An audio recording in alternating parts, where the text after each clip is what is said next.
Escuchan Pandora a esta hora de la mañana. Continuamos con toda la información. Saludamos a Jaime Urbano, presidente del SUTEC. Jaime, buenos días. Buenos días, Duber. Buenos días a los compañeros de la mesa y del equipo de trabajo de la Radio Revista. Y por supuesto, como es nuestra costumbre, expresamos y extendemos nuestro saludo fraterno a todos aquellos que amablemente y por los diferentes medios cada sábado nos sintonizan.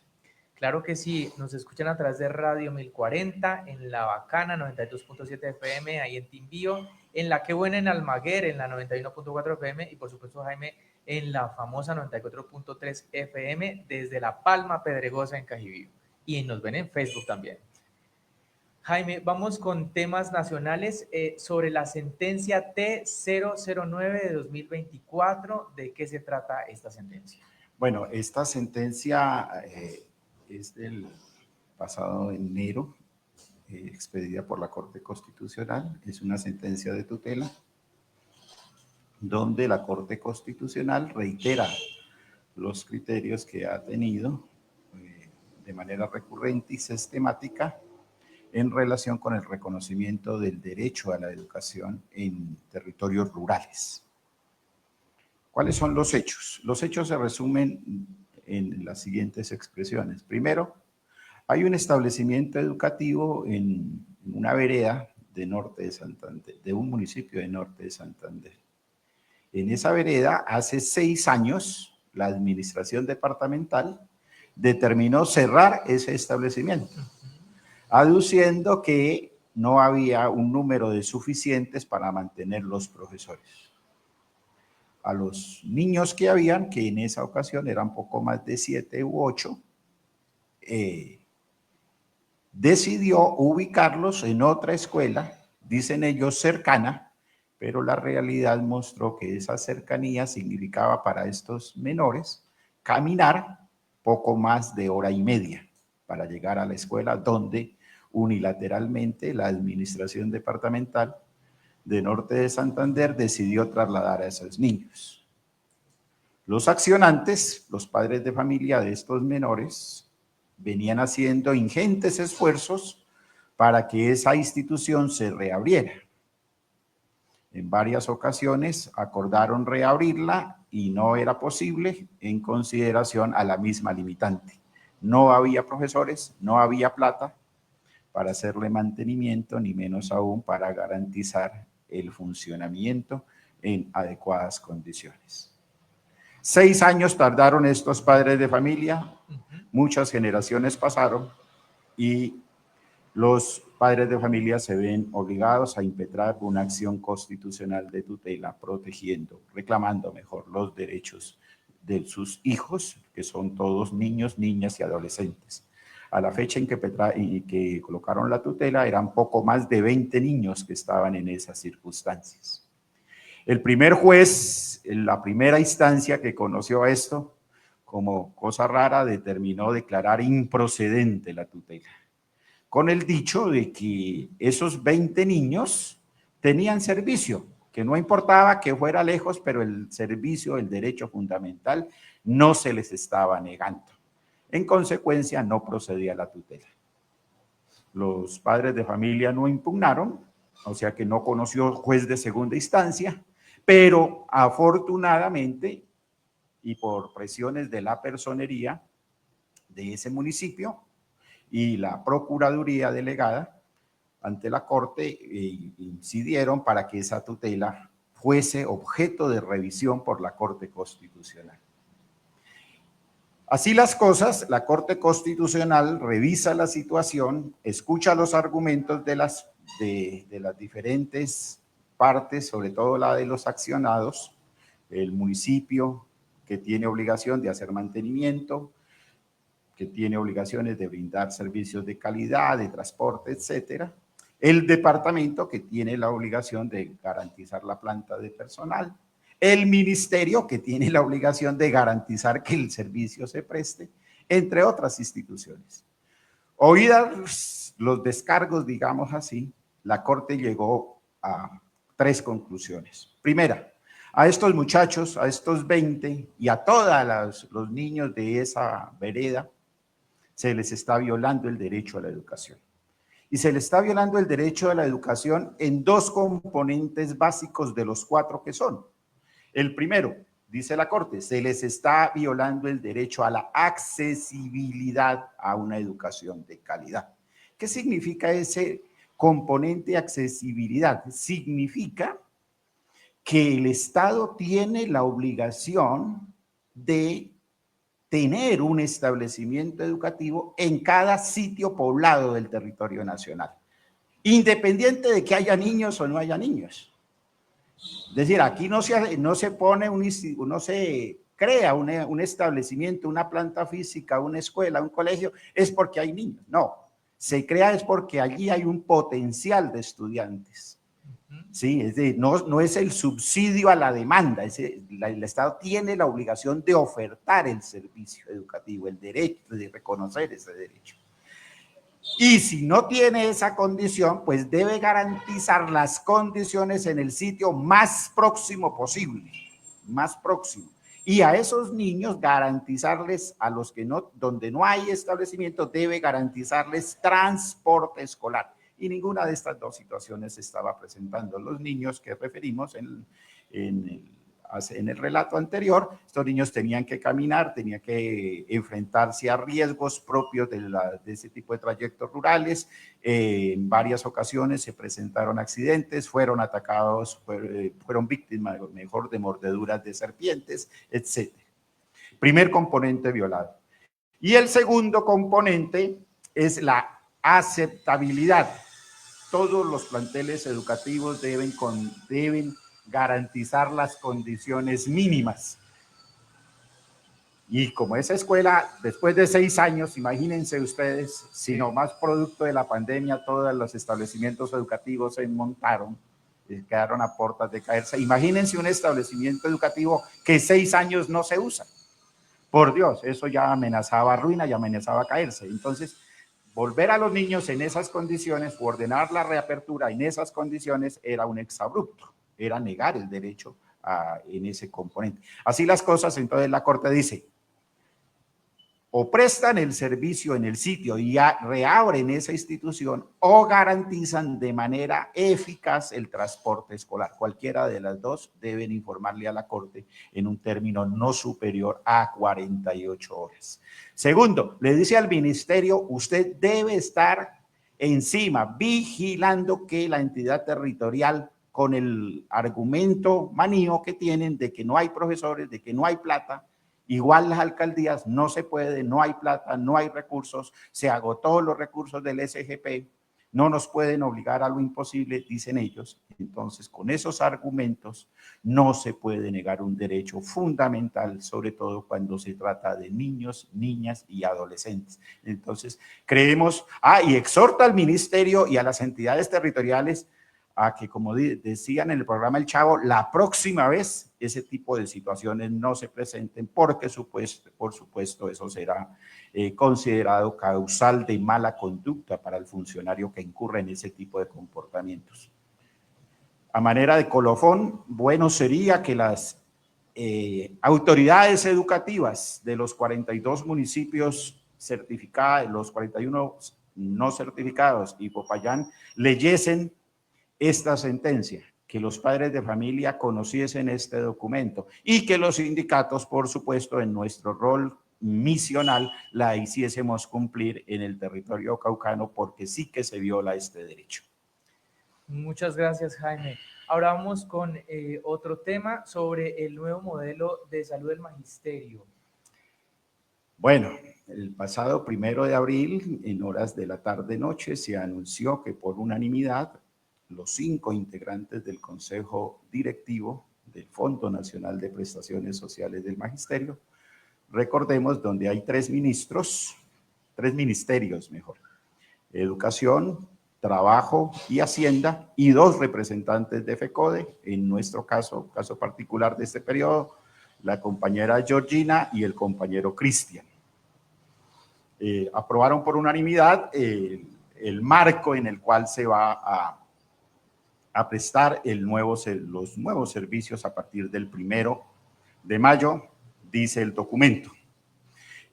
Hoy no conocemos un texto definitivo conocemos un borrador de texto y lo que nos han dicho quienes lo aprobaron es que está en ese proceso que se llama normalización, redacción, etcétera, porque ustedes saben que los acuerdos, por ser leyes que rigen al interior de la institución FOMAC, entonces deben pues gozar y aplicar todos los criterios de la técnica legislativa, no pueden quedar cosas entre comillas sueltas porque pueden generar mayores dificultades a la hora de su aplicación o de su interpretación. Esperamos que eso salga pronto para que se pueda socializar y hacer la pedagogía. No obstante eso, creemos que es necesario hacer unas consideraciones. Lo primero, creemos que hay que hacer un recuento histórico. Entonces, recordemos que los contratos hoy vigentes debieron vencerse hace más de 2 años y que en los últimos 2 años y poco más lo que hemos tenido son prórrogas. Consecuencia de ello, hoy los contratos no contienen algunos avances hechos en el acuerdo 005 que se aprobó a finales del 2022. Entonces, hoy no tenemos eso. Esperamos que la nueva forma, como dice el texto, pues implemente esas garantías que están en ese acuerdo, especialmente en lo que tiene que ver con modificaciones para la ampliación de la cobertura en términos de los beneficiarios y la implementación del sistema de seguridad y salud en el trabajo. Esos son los 2 componentes que están en el acuerdo 05 y que esperamos, repito, que de manera cabal y sin mayores obligaciones para los docentes o sin sacrificio de otros derechos se puedan materializar en el nuevo modelo. Siendo así las cosas, se inició un nuevo proceso de licitación con base en ese acuerdo. Se dividió el país en las 10 regiones conforme al acuerdo 09. Al Cauca le correspondía en ese momento la región 7 con el departamento del Valle. Se presentaron las propuestas, entiendo que se alcanzaron a calificar las propuestas y el gobierno posteriormente determinó suspender el proceso. Es decir, a hoy no hay certeza frente a cuál fue la medida legal adoptada para esa definición, en términos de que si fue una suspensión del proceso, fue una revocatoria o fue la cancelación del proceso. Términos estos que tienen implicaciones jurídicas distintas conforme a la ley de contratación y todas sus modificatorios. Pero esos son asuntos pues que los abogados y las instancias judiciales tendrán que determinar, no nos corresponde a nosotros.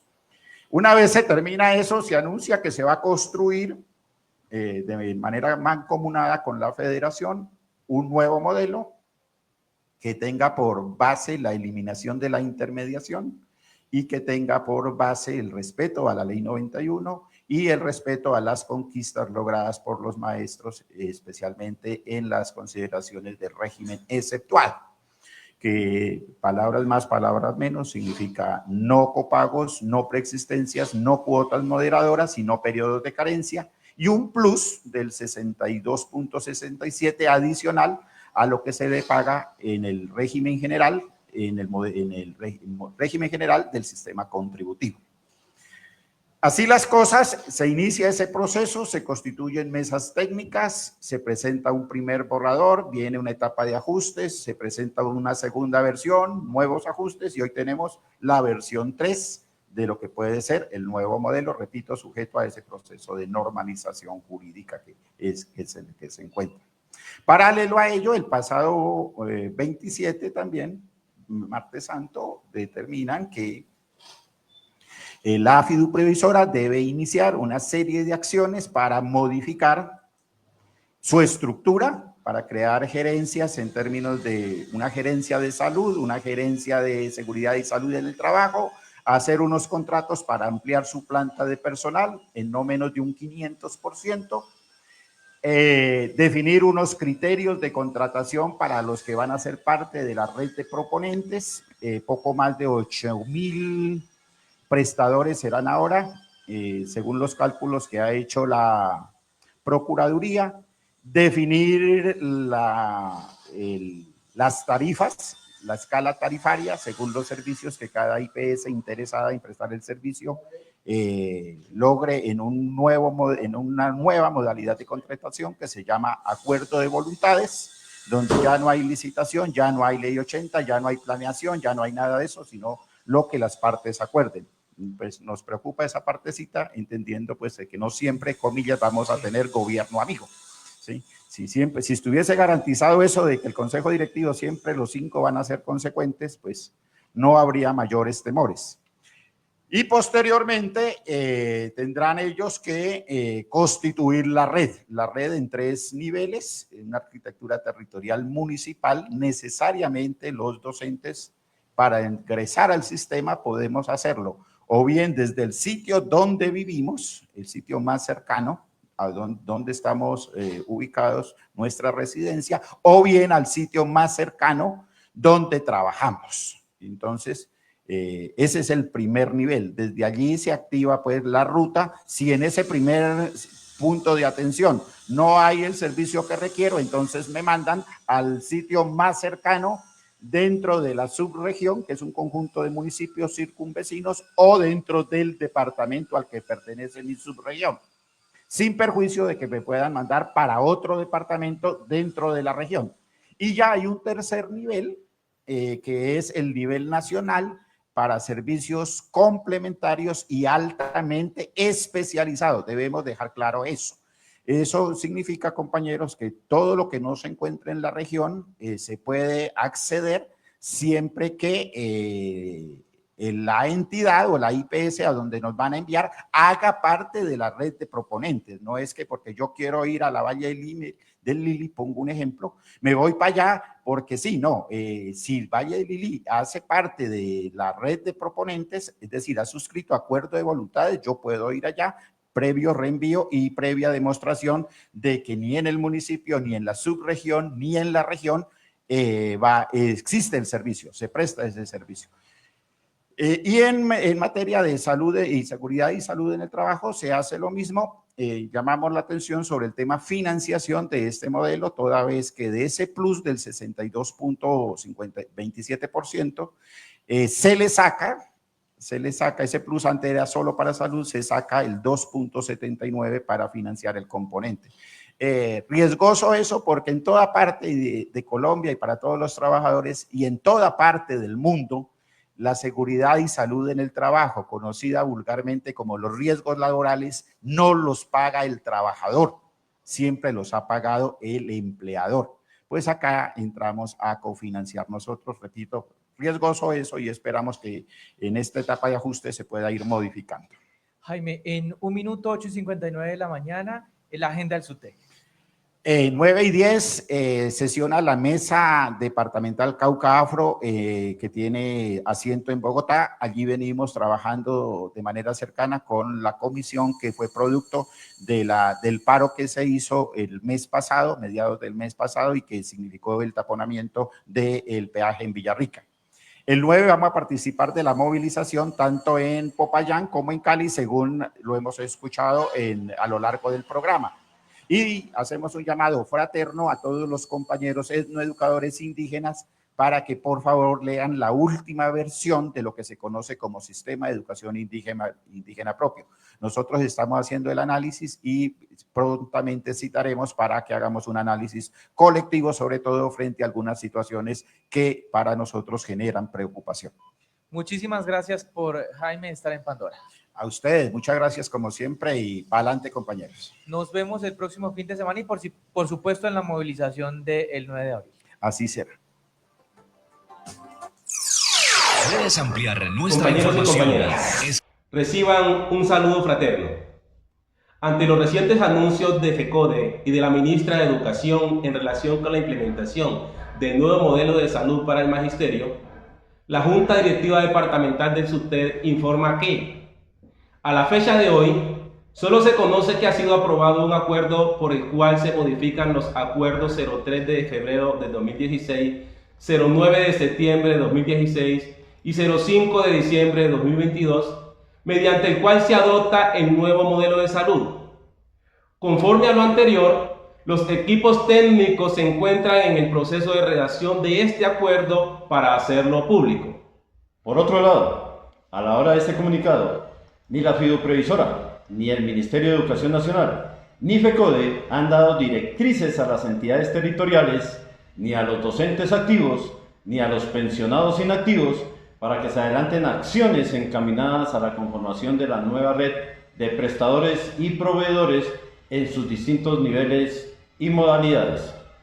Así las cosas, la Junta Directiva Departamental del SUTEP orienta a sus afiliados y a todos quienes reciben los servicios médicos asistenciales desde el FOMAT, bien sea como afiliados o beneficiario, de abstenerse a diligenciar cualquier instrumento de recolección de datos que no provenga de la fiduprevisora o del Ministerio de Educación Nacional. Finalmente, el SUTEP exhorta a sus afiliados a permanecer atentos a directrices de la organización por los medios institucionales.